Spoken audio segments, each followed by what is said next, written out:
him that it really pays off today with a beautiful stage win. G seeds. Come on, Derek. This is your moment. You hang tough. Come on, Derek. You hang tough now. Come on. Derek, you hang. Here we go. Here we go. Here we go. From Pantani to Pogačar, it's time now to finish the job and do the double. Evenepoel's the man to try and close down, but he's got 5 or 6 wheels to go. 8.7 kilometres to go at the front of the race. This is a kilometre and a bit further back down the mountain. And as we watch this, we look at it. They went into the tunnel almost equal. They're going to come out of the tunnel with daylight between Tadej Pogačar, Remco Evenepoel and Jonas Vingegaard.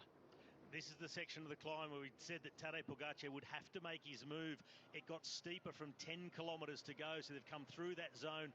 Gradients 10%, 9, 9.5, so really steeper sections. So getting a sit in the wheel on those gradients is barely anything at all. So Pogačar having to make his move there, get clear of the rest and give himself enough time to try and reel in Matteo Jorgensen, who's going to be having flashbacks of a year ago to Puy de Dôme, where he was leading the stage. In the end, he cracked and faded to 4th. Could this be his day? Sean Kelly, it's becoming clear how everybody is, how they're feeling, what's happening, because Vingegaard is looking at Evenepoel and protecting second place. He can't follow Pogačar. He didn't really even try to follow Pogačar. It's Evenepoel he's looking at. Yes. And we could see Evenepoel, he did make the effort to try and follow the yellow jersey, but he realised quickly that he wasn't being able to go with him and started looking over his shoulder, and immediately Vingegaard, he just followed, wasn't trying to bridge across to this man at all. And now it's going to be an interesting one here. But yeah, the interesting one is UAE, you know, they should have left him maybe roll on for a bit more. Almeida, we talked about, he was still there, I think, before Pogačar went in the attack. They should have used him a bit more and try and, you know, bring this gap down a bit. But yeah, still that 8+ kilometres to go for our leader on the road. 2.5, 2:38 at the moment. Yeah, it's going to be for Jorgensen. After being out there all day, but again, it's this man, you know, is he going to finish like we've seen him on other occasions? And he's up against maybe bigger, talented riders than he was in the Giro when he did something of similar. It's going to be heartbreak for Matteo Jorgensen. Let's hope not. Tell you what, you've got to be quick, you boys, because they're all flying up this mountain. If you want to get in the breakaway, you have to fly faster. You can catch all the reaction to everything that is happening on the screens right now. It's an historic moment on the Tour de France, with a double looking like it's going to be done. Orla will be along with everybody in the studio. Danny's waiting with them as well. You can catch the breakaway straight after the conclusion of this stage. Sean. Yes, well, what can you say? You know, this final mountain, it was always going to be a real test after the day they went through, you know, with the previous 2 climbs, the altitude gain, all of that. It just slowly, you know, just wears people down, and that's what we're seeing on the mountain with all the riders, except for this man in the yellow jersey. He seemed to be just have no effects at all from this as he catches Carapaz here, and he just, you know, into this rhythm here, and you see the rate he's going. And Carapaz, you know, he's been climbing really well here, but, you know, in another league. And we can see now, you know, 35 seconds and inside the final 3.5 kilometers for the leader on the road, Jorgensen there. But yeah, we did say Giro Tour, would he be able to make it? What effects would it have? Because it was the first time he's done that. It's not having effect at all. He's actually, you know, performing better at the end of this Tour de France, and that was something we talked about. Would Vingegaard get better as the race went on? It doesn't look like it. This man is the man who was really in control and just bossing the race again today. What are we watching here? Tadej Pogačar, 26 seconds from the front. He zoomed past Carapaz. He has Yates in his sight, and Matteo Jorgensen, who was ahead by over 3 minutes with around 8 to 10 kilometres to go, is now just 20-odd seconds in front of the Tour winner-elect. This is incredible. 3 kilometres to go still as well. You still just never know, but this is looking like a foregone conclusion. Jorgensen will ride, Jorgensen will try. I just looked and thought about, anecdotally, those numbers. I'm being told it was 2 minutes 44 when Pogačar attacked. 8.7 to go for Jorgensen. Pogačar goes straight round Simon Yates, and he's closing now. 18 seconds, 17 seconds. Slovenian flags fly along him. Tadej Pogačar is on the march of all marches to glory in the history of cycling.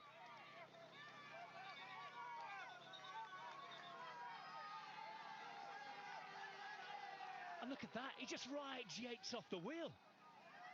Well, that's what happens, Rob, when you're at the end of your power, end of your energies. You know, a rider comes up and he's going that bit faster. You go in the wheel in your last 50 metres, maybe 75 metres, and then you just cannot just stay there anymore. And, you know, everybody is on the limit here. And unfortunately, you know, Pogačar, that pace he's going, it's the limit for a lot of riders kicks in very quickly. As we can see, he's just the hairpin as he came around there behind the man here, 15 seconds back to Pogačar at the moment. And yeah, it's another demonstration in these final kilometres here as he comes up to catch Jorgensen, and another stage victory. But, you know, this is what you have to do as a yellow jersey. If you have got the form Pogačar have got, and after the past 2 years, he wants to prove I'm the best here, and on the big stage I want to win the monument stage. And, you know, with the yellow jersey on your shoulders, that is the way to do it. And, you know, he has went through 2 difficult years, so he wants to show I'm back, I'm the man, and that's what he's doing here on the road today. What style, what power, what a demonstration. There's a sea of Slovenian flags high in the mountains in the Tour. They're heading up to 2,000 metres again. And now there's just 65 metres on the road between Jorgensen and Pogačar. In 6.5 to 7 kilometres, Tadej Pogačar has almost taken 3 minutes back on Matteo Jorgensen. These are scenes he loves to see. These are scenes I think we'll all remember forever.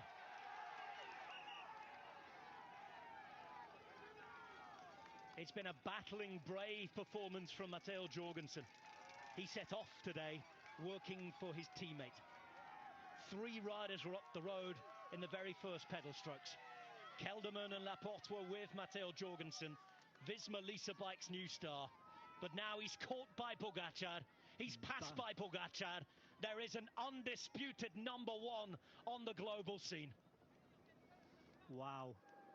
He just, as he was catching Jorgensen there, just off the pace a little bit.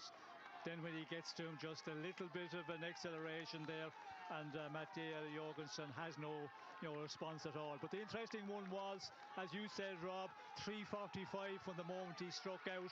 You would expect Jorgensen to be able to hold on to that advantage, but being out there all day and doing a lot of the work, trying to keep the breakaway with maximum advantage, he has paid the price. And this man, you know, the talent he's got, the way he's finishing this Tour, and also his team has done the job. Tadej Pogačar is going to lead the Tour de France by more than 5 minutes at the end of today. 1 mountain stage and a time trial remaining. He's 1,500 metres away from a 10th Grand Tour stage win of this season alone. He is going to lead a Grand Tour for more days in one single season than anybody else, even the great Eddy Merckx. Jonas Vingegaard, who has dominated, who's been Pogačar's kryptonite for the last 2 years, is himself only able to try and defend second place. He's succeeding in that mission at the minute against Remco Evenepoel, while his biggest rival looks around, sees nobody, and is riding away to yet more success in this most special of seasons.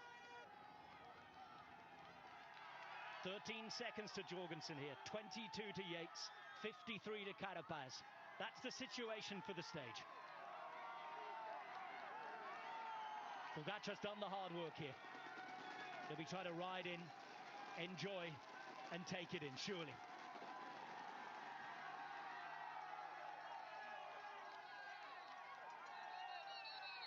Final kilometre for Tadej Pogačar. Not all of those supporters follow him. We saw the Danish flags. We have the American flags here for Matteo Jorgensen. But every single cycling supporter will marvel, will appreciate, will be absolutely stunned by what they are seeing yet again. It's going to be an 81st career win, a 15th Tour stage win, a 10th Grand Tour stage win of this season.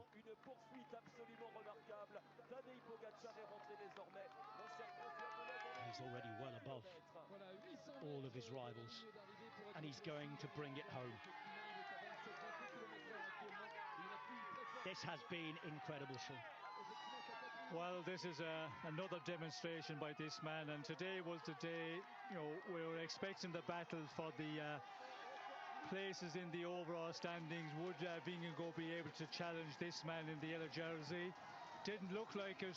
When you look at the last number of days, this man was totally in control with his team, and again today they just takes control from very early in the day, and this man is just finishing it off here. And you know, you can see the way he's just having to look around. He knows he's a long way ahead of Vingegaard, Evenepoel. He's just having to look over his shoulder to see in case Jorgensen is, you know, making a little bit of a last burst, but he is also at the end spent of energy. Today's the day the Tour de France touched the sky, closer to the stars, but it's the brightest of them all who's a step closer to being the one we all hold as magnetic north. Tadej Pogačar leads the way. Tadej Pogačar is going to be the first rider for 26 years to win the Giro d'Italia and the Tour de France in the same season. He has done it in the most majestic